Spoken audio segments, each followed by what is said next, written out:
Bon, eh bien, salut tout le monde, bienvenue aujourd'hui pour la toute nouvelle review de... Eh bien, c'est tout le monde, bienvenue aujourd'hui pour une toute nouvelle review, j'espère vous portez tous très bien. Aujourd'hui, on va jeter un coup d'œil à la figurine de chez DC Multiverse McFarlane Toys, Hal Jordan Green Lantern. In brightest day, in blackest night, no evil shall escape my sight. Let those who worship evil's might beware my power, Green Lantern's light!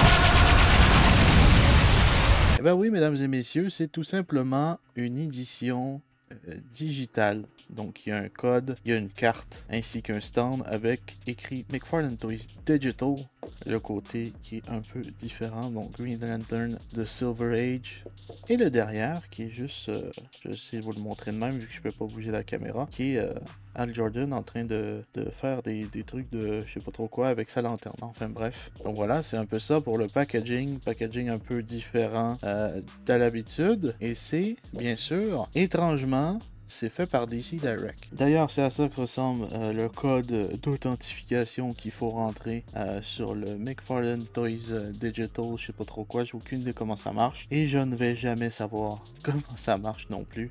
Ils ont même fait un petit derrière, mais bon, moi, je m'en branle un peu. Donc voilà, si ça vous intéresse, voici le code pour l'édition digitale de cette figurine-là. Il me semble que c'est un Collect to Build de... je me souviens plus c'est de qui. En fait, il fallait avoir Aquaman et Batman. Donc voici le code pour la version digitale. Donc voilà, n'hésitez pas à dire en commentaire si vous l'avez eu ou pas. Why not? Et donc après ça, le code, il s'en va au vidange. Mais bon, nous, on n'est pas là pour des codes. On n'est pas là pour des bouts de papier et des objets qui n'existent pas. Nous sommes présents pour la figurine. Mais avant, on va regarder les accessoires. Donc, on a deux accessoires, un peu des constructions en quelque sorte, pour les mains d'Hal Jordan. Moi, personnellement, je ne vais pas les mettre à Hal Jordan. Il y a de fortes chances que je repeins ces boules. Dit comme ça, c'est assez étrange. Mais il y a de fortes chances que je repeins les boules pour mon Captain Atom, que je vais repeinturer blanc probablement. Donc voilà. Ensuite, ça nous vient avec un point qui n'a pas de bague. Donc voilà, petit point blanc. Et ensuite, McFarlane Toys, là, je dois vous donner des fleurs parce que c'est comme ça qu'on fait une main. Voilà, une main plate. Elle est plate, cette main. Voilà. Elle est pas comme la main de Flash qui est genre comme ça, là. Que le gars, on dirait qu'il s'est cassé les doigts. Donc voilà, donc il y a de fortes chances que quand je reçois la version de Wally West Flash pour ma Justice League, que je repeins cette main-là pour la mettre à Flash. Donc voilà. C'est tout pour les accessoires. Pas grand-chose en vrai. C'est un peu dommage, mais il y a encore une chose que j'avais complètement oublié parce qu'elle était sur la figurine et là il veut pas la lâcher, donc je vais y enlever sa main. C'est tout simplement la lanterne d'Hal Jordan.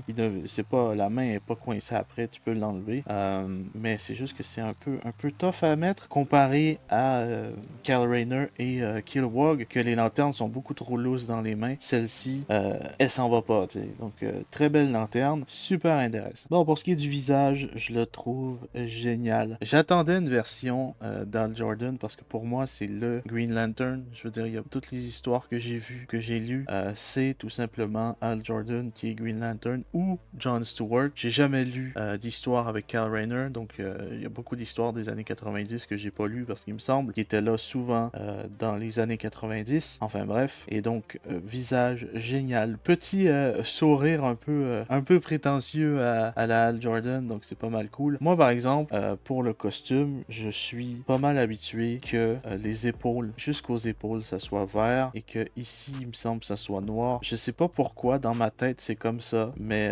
cette version-là a tout simplement ça ici noir et le milieu, on va dire, est vert. Il y a bien sûr sa bague. Je sais pas si on va la voir, ça va être compliqué parce que ça va focuser. Voilà, on la voit un petit peu. Il y a bien sûr sa bague de Green Lantern qu'on voit un peu moins que Kyle Rayner. Kyle Rayner, c'est vraiment propre. L'impression, là, ou du moins le moulage a été un petit peu plus difficile pour Hal Jordan, mais vraiment, figurine plutôt pas mal. Si vous vous demandez niveau articulation, qu'est-ce que ça donne? Eh bien, il faut savoir que c'est le même body que la plupart des figurines de chez McFarlane Toys. C'est comme ça qu'ils se font leur argent, ils utilisent le même body, mais ils mettent une peinture différente. Il y a pas mal de figurines qui ont le même body. Je veux dire, ça commençait avec Blue Beetle et Booster Gold pour par la suite partir, il me semble que Black Lightning aussi aussi a le même body. Il y a aussi l'Homme Mystère. Il y a beaucoup de monde qui ont eu ce body-là. Il y a Psycho Pirate aussi, je pense qu'il y a eu ce body-là de base. Donc c'est un peu la même articulation de n'importe quelle figurine. Je veux dire, la Split, ça va à 90. Voilà, les genoux, c'est plutôt pas mal. Quand même pas mal de mouvements au niveau de la tête, ce qui est assez intéressant. Les épaules qui sont pas lousses, donc ça c'est intéressant. Mon Kilowog commence à avoir une épaule qui est loose, donc ça c'est dommage. Mais sinon au niveau articulation, on est pas mal serré et ça c'est bon. On n'est pas serré au point que on aille à forcer et qu'on pète quelque chose. On est plutôt serré au point que ça va pas devenir super loose, donc ça c'est intéressant. Donc articulation, voilà, on fait le full 360. Articulation vraiment de base qu'on retrouve sur pas mal toutes les figurines DC Motors. Donc voilà, j'aime beaucoup cette figurine là, je vous la conseille, même si je suis pas fan du truc de NFT McFarlane Toys Digital. Ils essaient de changer un peu le game, mais tant qu'ils me fournissent, ou du moins qu'ils fournissent, c'est pas eux qui l'ont acheté, hein, c'est moi qui l'ai acheté et ça paraît dans mon compte de banque aussi. Tant qu'ils nous sortent des figurines physiques, je vais pas me plaindre pour tout ça. Donc voilà, c'est pas les dernières figurines digitales, du moins Digital qu'il avait appelé, je pense, un truc du genre, où est-ce qu'il y a un code qui vient avec un truc digital. Il me semble qu'il va avoir un Green Lantern, pas un Green Lantern, un Green Arrow avec Superman, et il y en a un autre que j'ai oublié parce que c'est tout le temps une wave de 3 qui vont sortir dans le futur, qui avait été annoncé, je pense, à WonderCon. Enfin bref. Donc voilà, n'hésitez pas à me dire en commentaire ce que vous pensez de cette figurine de Hal Jordan Green Lantern. Je vous dis à la prochaine, portez bien tout le monde, peace!